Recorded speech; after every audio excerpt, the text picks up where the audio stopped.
Birth of a new anime time slot. Evangelion debuted in an afternoon time slot, but in early 1997, shortly before the release of the first movie, the series was rerun in the wee hours of the morning, and amazingly, people watched it in record numbers. Broadcast studios took heed. TV Tokyo was already experimenting with anime in the late-night time slot. Those Who Hunt Elves had aired in October of 1996, but Eva's success convinced the industry of its profitability. In 1996, there was one late-night anime, but by 1997 there were 12, and then 24 the following year. Today, it's commonplace, with around 50 shows airing after midnight this year alone. That comes from the 2006 December issue of New Type magazine, announcing the upcoming Evangelion Rebuild film series. Let's talk about what late night anime is. Late night anime, anime after midnight, is usually the otaku shit. The trash. The stuff that everyone makes fun of. The light novel adaptations. The dumb shit. The stuff that used to be dumb manga adaptations. Fan service. All of it. That's late night anime. Now, let's ask ourselves a couple of questions. First question. Has anime gotten worse over time? The answer to that is an emphatic no. Please, by all means, in the comments, tell me any shows you like, and I will find you a parallel in modern anime. Let's take a year that is often considered a classic by many, 1998, the year we got Cowboy Bebop, Trigun, and Serial Experiments Lain. Now bear in mind, we didn't get a lot else that year, because back then, there wasn't a lot of anime on TV. There just weren't a fuckload of shows coming out the way that there are today. Now, I'm sure some of you probably have another favorite from that year. I think Escaflowne might have run into 1998. You know, there's some good stuff. Now let's take a look at 2014. Well, we had Cowboy Bebop back in the 90s. We had Space Dandy in 2014. I would argue that Space Dandy is every bit as good as Cowboy Bebop, honestly. If you don't believe me, I don't know how to convince you, because there's a chance you like Cowboy Bebop because it's from 1998, because it has this classic rustic feel to it, this tactile feeling of being from that year, the cell animation, the way that, you know, you're nostalgic for it. But the fact is, Space Dandy has every bit as beautiful of character designs, animation, themes, interesting stories. It's the same type of show. It's a comedy more so than Cowboy Bebop is, but it explores a lot of great ideas. I'd say it's about on par, you know? If you liked Serial Experiments Lain, we had plenty of experimental, interesting shows in 2014. Ping Pong from Masaaki Yuasa, one of the most widely respected directors of the, last 10 years or so. He's only been active for about 10 years, besides Mind Game. Most of his TV shows have been in the last 10 years. All of them, rather. So if you like Masaaki Yuasa, modern anime, that's Masaaki Yuasa. Let's talk about Trigun. I don't know if I have a direct comparison to that, but there's a lot of good anime from 2014, so let's just throw out, hey, did you like 2007 the best? You like Gurren Lagann the best? Kill La Kill's about as good as Gurren Lagann. Not everybody might agree with that, but I think it has as many themes, maybe not as good of animation, but pretty close, just as stellar of character designs. I would honestly say I think they're just barely, Gurren Lagann's just a little edge above Kill La Kill. Maybe you don't think so. I can't help you. I can't win every battle for you, but I think they're about on par. And I think there's a lot of reasons to believe that. Shirobako started in 2014, continued into 2015, 10 out of 10 show, absolute fucking classic. Nothing in 1998 could fucking measure up to Shirobako. Look, anime is still good. Anime is great. Has 2015 or 2016 lived up to 2014? Maybe not. I mean, sure, in the 90s we had Dragon Ball Z, but in the 2010s we've had the Hunter x Hunter readaptation, which is fucking phenomenal. You know, back in the 90s we had a great comedy OVAs like Golden Boy. Now we've got 300 episodes of the best comedy show ever, Gintama, which has been on the air up through 2015. I think continuing into this year. Still a 10 out of 10. Always has been. Always been one of the best anime ever made. From the beginning. It's always great. What else did we have in the last couple of years? You know, this year so far we've had Showa Genroku Rakugo Shinju. By all accounts of anyone who's finished it, a fucking amazing show. I didn't even finish it. I only watched 2 episodes and I thought it was one of the best fucking things I'd ever seen. So look, anime's still good. And the funny thing is that if you disregard every bad anime, all the ones you don't like, all the ones that seem trashy or late night, anime's still just as good as it's ever been because there's so much more of it now. See, here's the problem. I think back in the 90s, there was a lot of great stuff and a lot of terrible stuff. And over time, everyone has forgotten about the terrible stuff. But the great stuff has lived on. Everyone can tell you what the 10 best shows from the 90s are. But when it comes to the 2010s, you look at TV and it's like the most popular shows are like Myriad Colors Phantom World. And you're like, what the fuck is this shit? Why are people watching this? Well, here's the rub. The good stuff hasn't risen to the top yet. You have to go look for it because it's new. People haven't talked about it. People haven't espoused its brilliance. You know, back up until the late 2000s, Revolutionary Girl Utena was not talked about. It was not a popular show. Utena was not popular, and now it's considered one of the greatest masterpieces of anime history. From the late 90s, highly respected by a lot of people on a lot of favorites lists, not a lot of people really cared about it. In the late 2000s, there was a huge surge of people talking about it. Look, I personally led a blogging charge where I said, let's all episodically blog Utena in like 2008. And a lot of people who'd never heard of the show started watching it based on my post and then started writing about it. And it spread like wildfire through the blogosphere, even though I personally didn't do shit. I only blogged the first 3 episodes.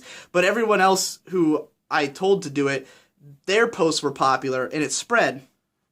Utena became popular because people talked about it over time. There's a lot of great shows on right now that just aren't that popular. Because guess what? People like bullshit. People like dumb fucking bullshit.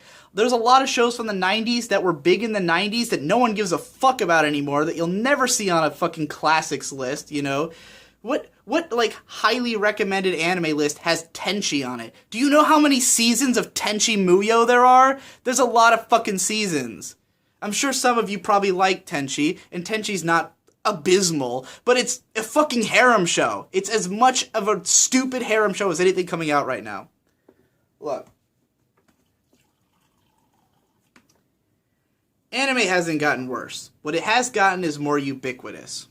And I think in the process, as anime has reached our shore in the US, where we don't watch it on TV, where people don't have context into what each show is, I think we have this perception that there's all this shitty anime now. But all the shitty anime is relegated to the shitty anime corral. You see, let's look at a show like Ghost in the Shell Standalone Complex or Ergo Proxy. Those shows were pay-per-view shows. Those were like the HBO of anime. They were shows that you had to like pay for a service to watch. They had much higher budgets than normal shows, much more freedom than normal shows to do whatever they want. And as a result, those shows are now celebrated as classics. But people look at those and they talk about Ghost in the Shell Standalone Complex like it's in the same vein as another TV anime, but it's not. It's not another TV anime. It was an HBO show, essentially. And when people look at all this shitty anime, all this shitty late-night, light novel adaptation bullshit, I think the problem that we're having is people are looking at this and going, why are we getting so much shitty anime? And it's like, because there's a shitty anime market, and then there's a good anime market, and they're not the same thing exactly. Noitamina is a time slot people have long worshipped for the fact that they put out lots of interesting, unique shows. Maybe not as much anymore, although now I think Ama Ama to Inazuma's on there, and that's classic Noitamina style, but, or maybe it's Orange. One of those is on there. Noitamina was started up as a block to be anime for people who aren't otaku.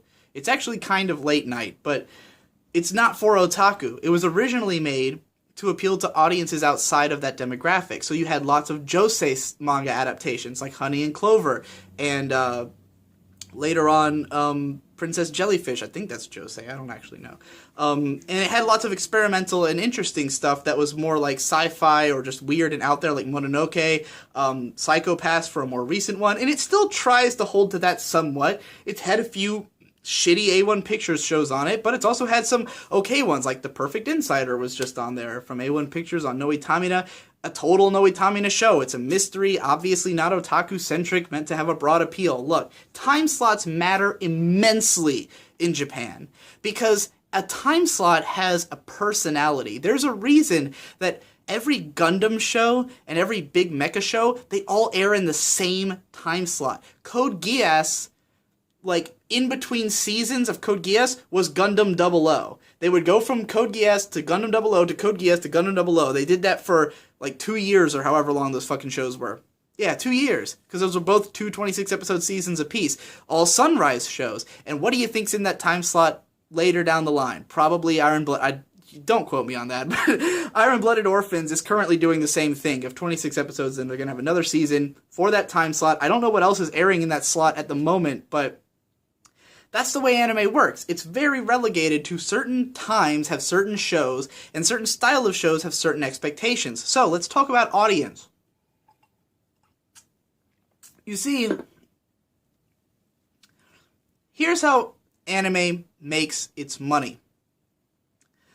It doesn't most of the time, but the shows on Noitamina back in the day, the way they made money was that way more people watched them because they weren't otaku-centric shows. They had really big ratings. They were about pulling in a large audience, which meant they could actually make money off of advertising. Whereas an otaku anime, something that's aimed at maybe a few thousand people, makes all of its money off of merchandise and of people buying lots of Blu-rays and shit, and these super expensive Blu-rays. Not every anime makes its money the same way. Not every anime is aimed at the same audience. Not every anime has the same intentions. So, when we get all this shitty anime and people look at it and they're like, ugh, why is all this shitty anime happening? It's not for you. It's for the people who want it. And you are not losing out because the stuff that's made for you is still coming out. They're still making as many great shows as they were 10 years ago or 20 years ago today, but there's a lot more other shit.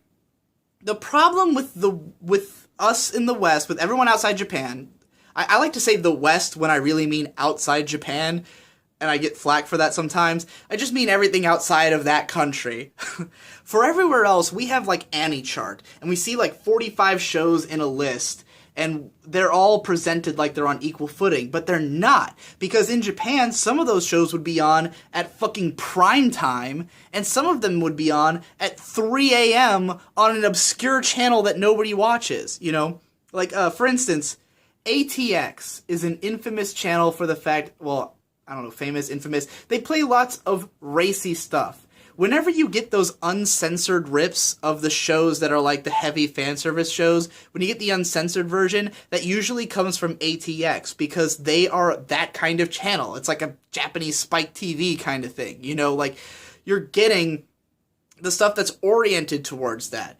And so, if you're the type of person who, like, all you watch is, like, you know, think about whatever channels you like on TV. I know this is, like, an outdated thing that, like, the young people are like, what's a TV? But, like, back in the day, we had channels that we watched, and, like, imagine venturing out of your channel and seeing some dumb shit you don't care about. Because that's the thing, anime's not a genre. Anime's a medium. Anime is made for all people. So, In the same vein that, like, Adult Swim will have those weird fucking shows they play at 3 o'clock in the morning on only Sundays that, like, only 10 people give a fuck about. Some anime is like that. Some anime is not made for mass consumption. It's not made for everybody. It's made for otaku.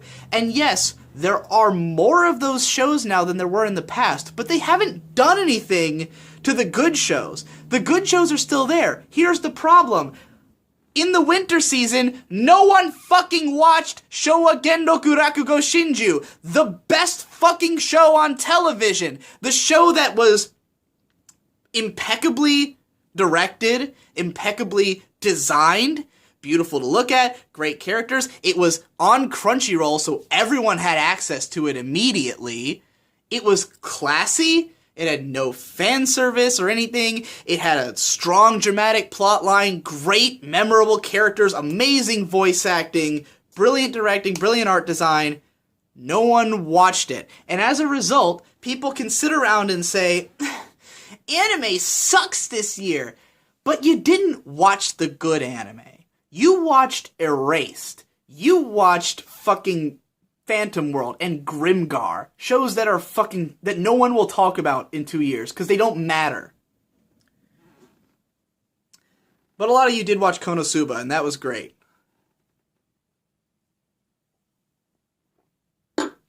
Look, the reason I'm making this video is that I saw this guy called Pseudo Steph. He made a video about Welcome to the NHK, and I think he was trying to criticize my stance on otaku culture. But here's the thing. I'm very critical of otaku culture. I'm very defensive of the fact that I am an otaku and that I think there's value in the things that I watch and that there's a way to be, you know, an otaku who's proud of yourself and, you know, and you don't have to give in to the bullshit that society is telling you. But anime, there's a lot of shit. There's a lot of shit. It's a lot of shitty anime, and a lot of shitty otaku, and a bunch of dumb fucking idiots watching bullshit and perpetuating this culture of shitty shows, and I've made that clear. Why good anime is hard to make is one of my videos. Anime is getting lazy with its meta is one of my videos. I fucking hate the trash shows that are coming out, and I don't think they're coming out because otaku are dumb. I think they're coming out because of the same reason that most dumb shit comes out. Companies who don't get it. The Melancholy of Haruhi Suzumiya was a great show. It was great. It was well written, well directed, well animated, well put together. The problem is that show was very successful, and a lot of people went, let's try to capture that success, and they ripped it off. But they didn't capture the heart. They didn't capture what made it good. They didn't capture the directing. They didn't capture the animation quality. They made worse versions of it. And that always happens in every medium all the time. Every time something good comes out, someone else wants to cash in by doing something similar without understanding what was good about the original. It always happens. Even in the case of Ore no Imoto, which is a deeply flawed show, it still has a lot of great elements to it. It has a lot of heart to it that I understand why that show was successful. But everything that copied it didn't copy the heart. They copied what Film Crit Hulk refers to as the... Oh my god, I can't remember the term. I'm too drunk. Or not drunk enough. Tangible details. They looked at Ore no Imoto and they said, Little Sisters are in. So then we got 1 million Little Sister shows because that was the tangible details of Ore no Imoto. And for some people, aka dumbasses, that's enough. But those otaku shows, all that bullshit that came out of Ore no Imoto, they're not that popular. There's shows that air at 3 a.m. that no one gives a fuck about, that probably don't make back their budgets, and if they do, it's only because the most dedicated fans bought a lot of shit. And they usually do that because it's some guy who spends all his time in his room, doesn't give a fuck about anything, most likely severely autistic, if we're being real. I'm not saying that as an insult, it's just a thing that people are, who saw a show and saw a character who had this trait, and that trait that he really likes and said, that's my waifu, and then bought fucking everything related to that character. Now look, I run a Patreon, right? I make all my money through Patreon. Currently I'm at, I think, $922 a video. That depreciates exponentially with every video I put out, so don't think I actually make that much per video. But it's still a pretty good amount, right? I make that from about, I think, 200 to 250 people. I make a living, a full-time living, a middle-class living, according to what middle class is considered. My yearly wage is a middle-class living off of just 200 to 250 people, most of whom only donate $3 to $5. Now, imagine you're an anime, right? And one guy buys one of these, which ran me $130. A few of these, which in Japan, these cost like $70, like 70 USD, and they release a 13 episode show on 6 or 7 of these. 6 or 7. So if you're buying a 26 episode show, you're buying over 10 discs. That's how much they cost. So you can have a show with an audience of no one, and it can still, like, imagine, let me try to multiply this in my brain, right? So I'm making $900 off of 200 people. So what if I multiplied it so that each of those people was giving me $70 at minimum a piece, because they're buying at least one DVD. Not all Blu-rays are that expensive, but like that's what they can get up to for like special editions and shit, especially. You know, there's a lot of shit that comes in special editions. So like only 250 people. I mean, that increases my pay exponentially, crazy off the charts. Now, an anime is made by a number of people. A bunch of overworked and severely underpaid people, often who are fresh out of college, just moved to Tokyo, being worked to the bone, to the point that they're fucking depressed and they can't do anything in life, and their life is shit. But they get onto some late night anime, and it only takes a couple thousand people to pay everyone on that team the meager salary that they are making.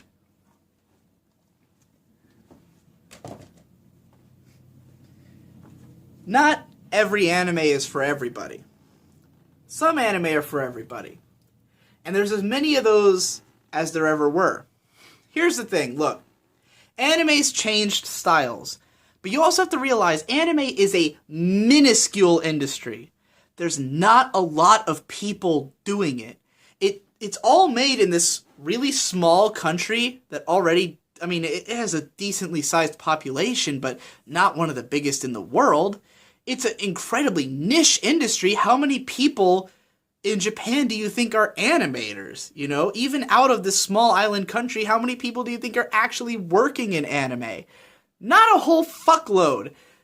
It's a bigger cultural export than like the number of people watching anime is probably disproportionate to the number of people actually making it. It's crazy. So, when anime changes styles, a lot of the times that's because people died. Satoshi Kon was probably one of the greatest filmmakers who ever lived.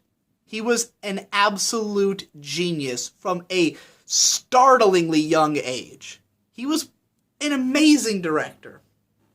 This guy directed Episode 5 of the original JoJo's Bizarre Adventure Part 3 OVA, which is a mindfuck. He directed, he wrote Magnetic Rose, which is part of the Memories collection. He wrote a few manga, Opus, with, I think that's the one with Mamoru Oshii. He did some work with Katsuhiro Otomo, the guy who created Akira. Worked with some of the other biggest minds in the industry from a young age. Young guy working with people who were already titans of the industry. He directs 4 films and a TV show: Perfect Blue, Tokyo Godfathers, Millennium Actress, Paprika, and Paranoia Agent. I think that's all he did. All masterpieces of a very distinct style, highly realist art. His characters' designs were always they looked true to life, but they had a surreal tinge to them. Like, the reason he worked in animation, even though his films always felt like this could be a live-action story, except that he does these trippy edits and these weird things that you could only do in animation. And his films were all genius. And then he died at the very young age of 48, I want to say. Maybe even 44. He was in his 40s. He died very young of cancer. And as a result, there's no more Satoshi Kon movies. The man had a style that was inimitable. There was no other anime like it. All his films were this very specific style. If you're a Satoshi Kon fan, the best years of anime are the mid-90s to the late 2000s, and it'll never be the same again. Because he's gone. He was working on a film called The Dreaming Machine with Masao Maruyama, president of Madhouse. They were working on this film up until the late 2000s. Satoshi Kon died. And Maruyama tried his hardest to find someone to replace him. He was really searching for a way to finish this film. He had promised him he would finish this film, even after he died. And a few times they ran out of money, They were trying to fund this thing. They were also working on Red Line, which was also a 6-year project. Madhouse eventually went bankrupt. Maruyama left. He went to go make his own studio. He still said he was working on The Dreaming Machine. But eventually he said, and I saw him say this at Otakon last year, he said, I can't find a director who can fill Kon's shoes. I can't find anyone who can do what he was trying to do. Masao Maruyama is 80 years old. He announced recently that he's sick, or he's in lower health at least. He's gonna make another new studio. He's leaving MAPPA to go make a final studio to finish up whatever dream projects he can before he dies. If Masao Maruyama dies, we'll never get The Dreaming Machine. I mean, we probably won't anyways, but God, I want to cry because thinking about Masao Maruyama dying makes me really upset. But we're never getting Satoshi Kon again. That style of anime is gone. Osamu Dezaki, who directed almost everything people respect from the fucking 70s and 80s, is dead. He died around the same time as a year earlier. He was a legend. But his style's not around anymore because he was the only one doing it. He's gone now. And I mean, there's people who learn from him, people who are his proteges stylistically, people whom his legacy lives on in, many people, because he was such a legend. But, you'll never get another Osamu Dezaki show. And Isao Takahata, who did all the other shows people love from the 70s and 80s, president of Ghibli, he's in his 80s.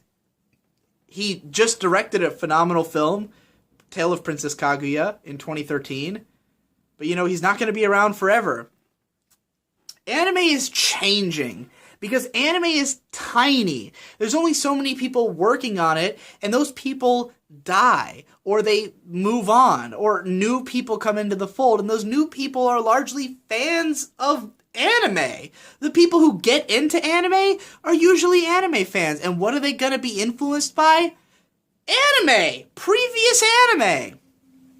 It's not surprising at all that anime's going where it's going.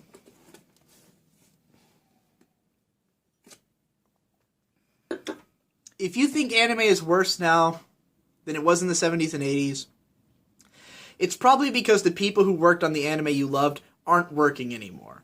Yoshiaki Kawajiri, who directed Ninja Scroll, Cyber City Uedo and Demon City Shinjuku and all that other fucking shit. Vampire Hunter D, Bloodlust. And then Highlander in the early 2000s. He hasn't directed another movie since then. So if you were really into that 90s cool as fuck high detail aesthetic, it's not because anime's gotten worse. It's because Yoshiaki Kawajiri hasn't directed another fucking movie. But there's new anime being made that's great. There's new stuff being made all the time that's got a new voice and a new aesthetic and is newly awesome. Again, Masaaki Yuasa, one of the voices of our fucking generation, directing a great show every other year for the last fucking 10 years. You know? Just put out Ping Pong in 2014, which was a fucking masterpiece. And we don't even know what he's gonna make next. What about Hosoda? Everyone loves Mamoru Hosoda. Just put out The Boy and the Beast. And you know, like, the thing about these directors is that everyone has their favorite movie, right? Like, are the 90s the best year of anime, or is that the year that Miyazaki directed Princess Mononoke and you just didn't like The Wind Rises or Ponyo or, you know, his more recent movies? Like, did you just not like him? Because he's still making stuff, and if you ask me, it's just as good. You know, I haven't seen The Boy and the Beast. I've never been the hugest Mamoru Hosoda fan, but I loved Summer Wars in 2009. I'd put that among the best anime of all time. 2009. Take a step back. Count all your favorite anime. Figure out what year they came out, you know? Take stock of it. Look at your favorites list and actually figure out what year each show came out and then say to yourself, like, is that my favorite decade of anime? And then ask yourself, how many of the critically acclaimed shows in the last decade have I actually watched? Or did you watch all the bullshit? Did you watch the stuff people were talking about? And here's the other thing. Anime critics fall into this trap worse than anyone. Because here's the life of an anime critic. You start off, you get into anime, you watch the good shit, right? Something hooks you in, some show, some multitude of shows hook you in, you watch the good shit, and then at some point, you start talking about anime. And what anime are the most relevant? Bullshit. Stuff everyone likes, everyone cares about, but you don't like it because you're smarter than everyone. You're a critic, right? You got good taste, as they say. Well, that's why you watched Erased instead of Showa no Rakugo Shinju. Because no one watched that show, and no one wanted to write a video about that show because no one watched that show. Look, not throwing shade, but Jeff Thu, Mother's Basement, said that Showa no Rakugo Shinju was the best show of the decade, a 10 out of 10 show. His number of videos about it is 0, and his number of videos about Erased is 3, maybe 4, definitely 5 if you include the ones that he did with me. And I'm not, accusing him of anything, but that's the culture, right? Because Erased was a hot topic. I did the same thing. I didn't finish the show, Showa no Rakugo Shinju. I mean, I knew I would eventually, but I didn't write a video about it because no one watched it. And I wrote a video about Erased, and it got 200,000 fucking views because everyone watched it. That's why I wrote about it. Look, if you were writing an anime blog or running an anime YouTube channel in 1998, Cowboy Bebop isn't the show you would have covered. Serial Experiments Lane definitely isn't the show you would have covered. And maybe there would have been better odds because there were fewer anime then. But for fuck's sake, those were not the most popular shows on TV. The best shows do not correlate with the most popular. And when I say best, I don't mean objectively, because I don't believe in that shit. I mean the ones that eventually matter to people.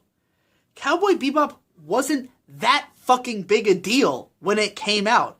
It wasn't super beloved in Japan. It was popular, but it wasn't considered the best anime ever, It wasn't this revolution, even when it came out in the US, for years, I never knew anyone who'd heard of that show. I was a huge fan of it because I just happened to see it right when it started.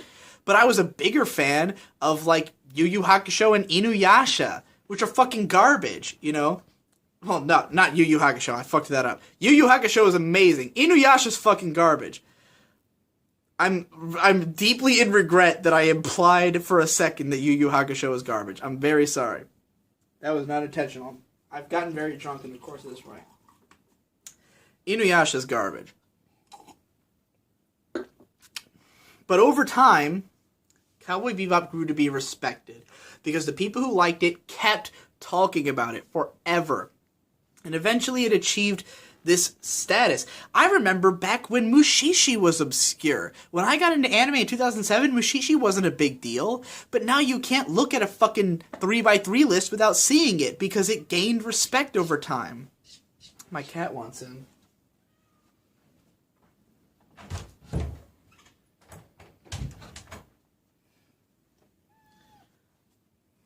Look, I don't like shitty otaku anime any more than the next guy. And I am an otaku, but I also am a smart person who doesn't like my intelligence to be insulted. There's a reason I wrote a fucking 13-part series on the Asterisk War and how much it sucked. Because the man who made otaku a beautiful term, Toshio Okada, is the most critical guy of otaku. Toshio Okada has lamented otaku culture. He's lamented what anime has become. Hideaki fucking Anno, the otaku man. His wife wrote a manga about how much of a fucking otaku he is. Constantly shits on otaku, made a whole show, Evangelion, which he himself has said is critical of otaku, which people have analyzed as being critical of otaku, but what those fucking people don't recognize is that it's also a self-critical anime, because he is an otaku. But what he's critical of is the culture surrounding it. Not because he thinks otaku are shitty people, but because he wants them to be better. He wants them to reflect what he sees in anime. Because this is a man who grew up on movies and shows and anime that touched him fucking deeply and made him create all this beautiful shit he made. And he wants to see other people doing the same. He's disappointed when he sees otaku who are into all this lame bullshit. And I mean, a lot of them are young, you know? You can only be so hard on a show like Asterisk War, which is why I kept emphasizing that if I was 12, I would love the Asterisk War. If I was the amazing 9-year-old, I'm sure I'd love the Asterisk War, because whatever. You know, as a kid, you're more easily reached. But I've forgotten everything that happened in Samurai Deeper Kyo, which I was really into when I was 12, because that show is fucking shit. And I remember a lot about Rurouni Kenshin, because even though that show's not amazing, it had a lot of great themes and ideas in it that still stick with me to this day.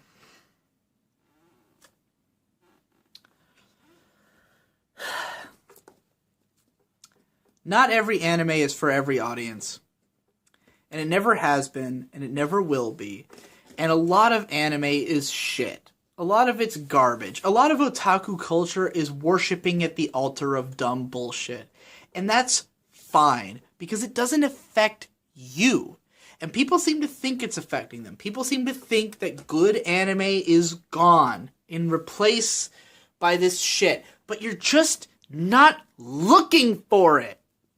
I promise you, because that's why I watch every fucking show that comes out. That's why I sit there when a new season comes and dutifully watch 45 fucking episode 1s and watch all this stupid, shitty bullshit, because I want perspective. Because there's nothing that I'm more disappointed in than an anime critic who takes a look at 2 shows when a new season comes out, the 2 most popular that all their fans told them to watch, and goes, anime's shit now, when they didn't watch any of the good shit.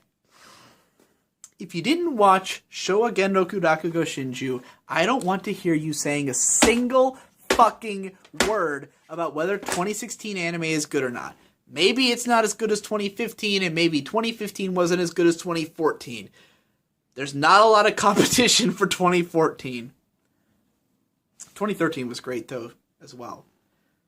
Psycho Pass, Log Horizon, second half of Psycho Pass, first half of Log Horizon, first half of Kill La Kill, a lot of the Chimera Ant arc of Hunter x Hunter.